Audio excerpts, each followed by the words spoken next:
Hey everyone, welcome back to my channel.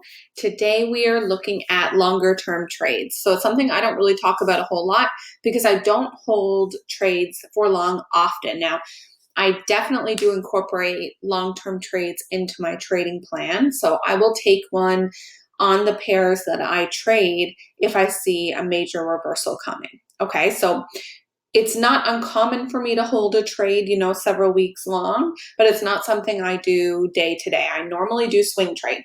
So I am going to show you kind of a little bit about long-term trading, also known as position trading, depending on how long you hold it. I'm just going to refer to it as long-term trading to make things nice and easy and less complicated. So we're looking at the monthly chart. The first thing I want to point out to you when you're looking at long-term trades, okay, you generally will have a really nice looking chart. So it's much easier to read the patterns because obviously you have less going on month to month, right? So it just makes sense if you think of it like that. If we look at like the month, even compared to the daily, there's just so much more volatility day to day, right? And that would just make sense if you think about it. And then if we go down to, the 4-hour chart, it's going to be even more complex. So that's the first thing I'll point out, or even the weekly we can look at, is that your charts are going to look a lot cleaner on the weekly, monthly, higher time frames.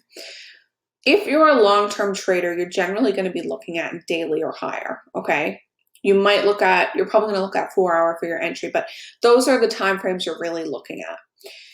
Now, another thing to point out about long-term trades, okay, is that you really do need an account balance that can tolerate these type of trades. So if I were going to enter a trade, let's say at this zone and move down to the next key level down here, okay, I'm able to get 800 pips from that trade. So that's my target, okay, it's 800 pips.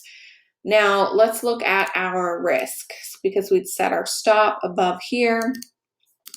That's going to be 125 pips, okay? It might be a little lower, but not really. Yeah, so let's say 110.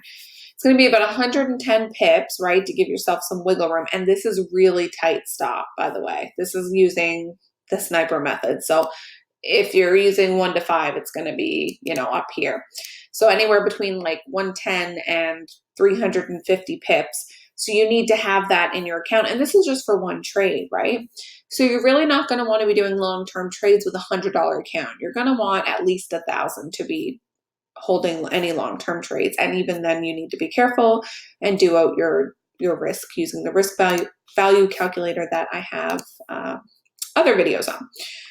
But it can be a really great method, especially if you like to trade zone to zone, because like I said, it's so easy to spot different key levels and zones on the higher time frames. So we're on the weekly now, and let's just look and do an example. We can spot here's a nice resistance area. Let's change this to black. So we have a nice resistance area there. We have a support here, and it's just, so much easier to eyeball, right? I'm sure you guys are even able to look at this and just throw them in there. We have another one here, but we did have a bit of slippage there. And another level here that acted as resistance. So you can see how much easier and how well price respects these areas, right? And it can be so easy to find a trade. Now, here's another suggestion for you. Even if you don't want to take long-term trades, you can always put these levels in, go down to your 4-hour chart and look to swing off of these levels. Because as you can see, price does still tend to respect them and you can get a nice entry there. So that's all I really have to say about long-term trading. Those are kind of the pros and the cons.